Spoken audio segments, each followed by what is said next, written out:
తిరుపతిలో వైభవంగా జరుగుతున్న గంగమాంబ జాతర ఏర్పాట్లను జిల్లా ఎస్పీ మణికంఠ పరిశీలించారు. గంగ జాతర సందర్భంగా పటిష్ట బందోబస్తు ఏర్పాటు చేసినట్లు వెల్లడించారు. చట్ట వ్యతిరేక కార్యకలాపాలకు పాల్పడితే కఠిన చర్యలు తీసుకుంటామని హెచ్చరించారు. రోడ్లపై ఎలాంటి దుకాణాలకు అనుమతి లేదన్నారు.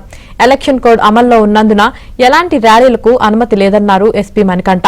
జాతర సందర్భంగా అమ్మవారిని దర్శించుకుని మొక్కులు చెల్లించుకున్నారు.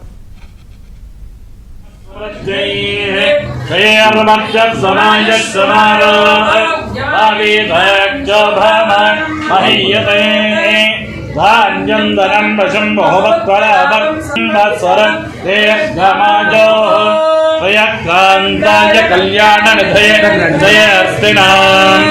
श्री वेंकट निवासाय श्रीनिवासाय मंगलम श्रियमे बाबलंधे श्री देवादेव